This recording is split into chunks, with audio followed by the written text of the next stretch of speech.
Up next, we have Coach Andersen. Oregon State will host UCLA this weekend. With that, we'll open it up to questions for Coach. To ask Coach a question, please press star 1.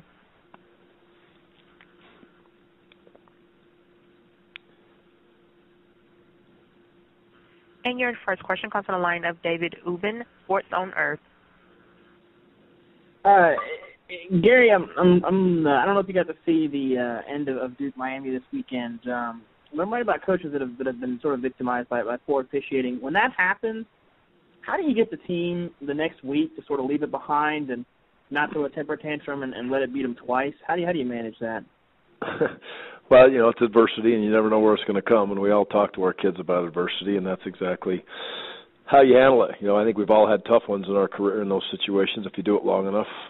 Unfortunately, it's probably going to rear its ugly head at you. So I just, you move on, and as a head coach, I think how you carry yourself is important, and it shouldn't be it's a loss. Whatever comes out of that is a bad thing, but can't blame other people. It's the system we all live in, and you got to move on and keep on fighting. So hopefully you try to prepare your team for adverse situations, whether they're fair or not. You can't control it, so let's move on and go to the next one.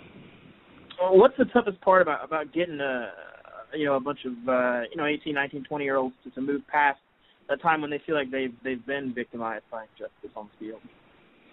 Well, I guess the biggest thing for me, as tough as the loss is and the situation is, it's not going to change. So you can't sit and, cry over spilt milk. It is what it is. And it is a learning opportunity for those kids. And we all know that there's many times in our society we live in today that we do like to point blame on other people for reasons why we weren't successful. And I would try to use it as a learning experience, which I've been in one of those in the past. And I was with a very tough-minded team at that point that dealt with the situation very, very well. But there is no woe is me. And if the kids are in that position to be that type of a young man at that point, then hopefully they'll learn and grow from it for life lessons and for football.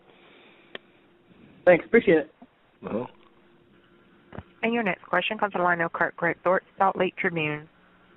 Hey Gary, Matt Wells and other guys at the Group of 5 level may have chances to move up to the Power 5 after this season. But looking back, some of the jobs you may have looked into and didn't take and then ultimately went to Wisconsin, what kind of factors did you consider, and what would be your advice to guys like that?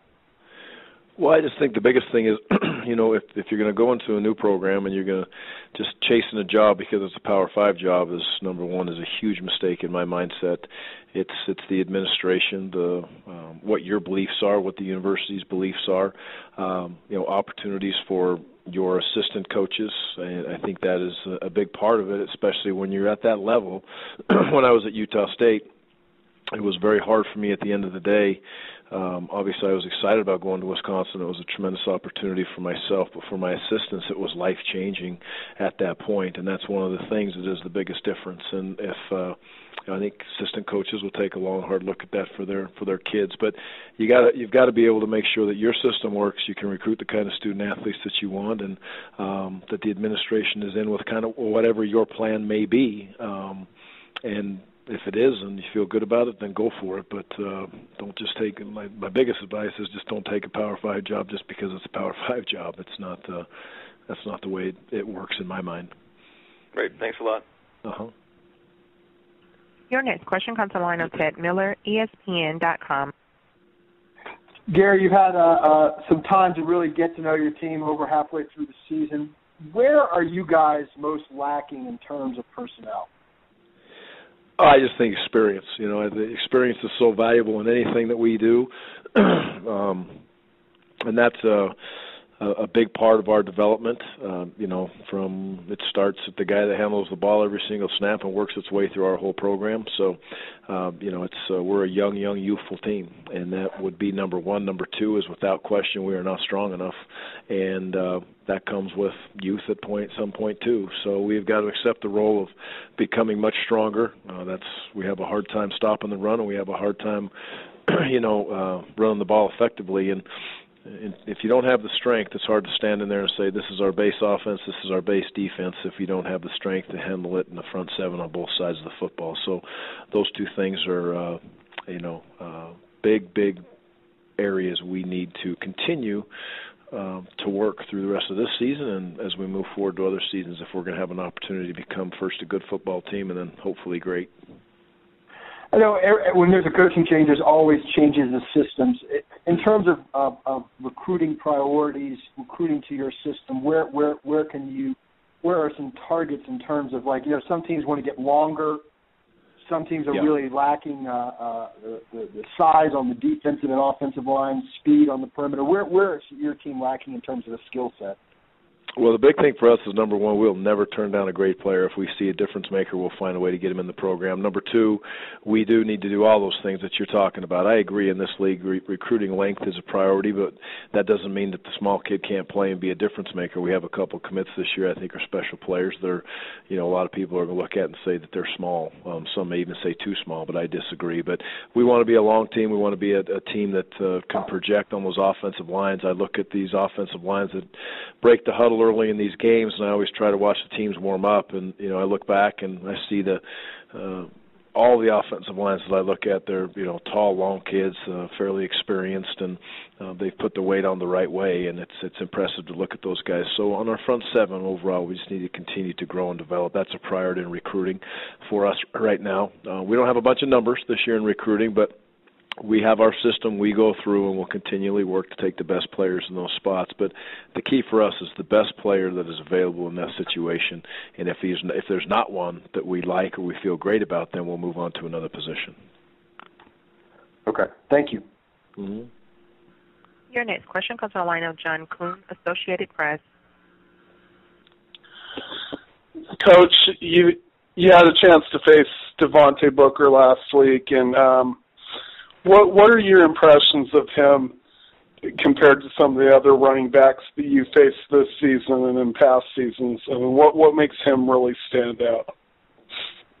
Well, I think, Devontae dealt with we were moving around a lot on defense, about every snap. We were trying to slant in and out of those gaps and bring people off different edges so Utah didn't know where we were coming from. We didn't necessarily believe we could sit in there and hang in there and base defense. So he had to see some abnormal reads, some abnormal situations. He seemed to handle those pretty well.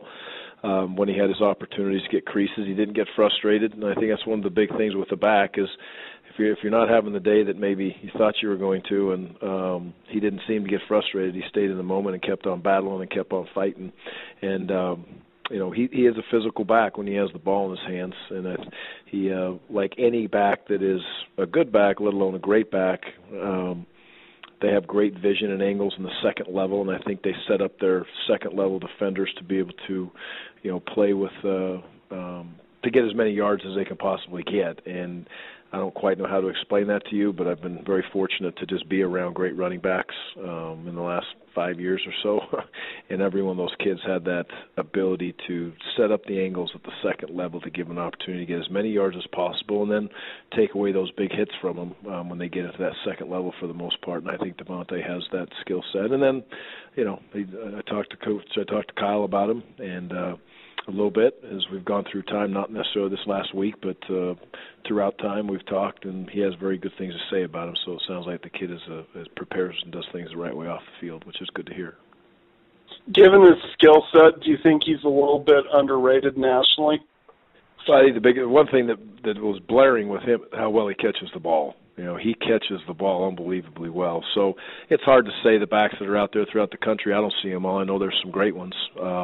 And where he stacks up in that would be hard for me to say. I know he's a good running back, and there's some very good running backs in this conference also. So we got a kid we're playing this week that's a special running back too, in my opinion. So he's a good one. Thanks, Coach. Uh-huh. Again, to ask Coach a question, please press star 1. Any last questions for Coach? All right. Thank you, Coach, for your time. Good luck this weekend. Thank you. Have a good day. Go Beavs.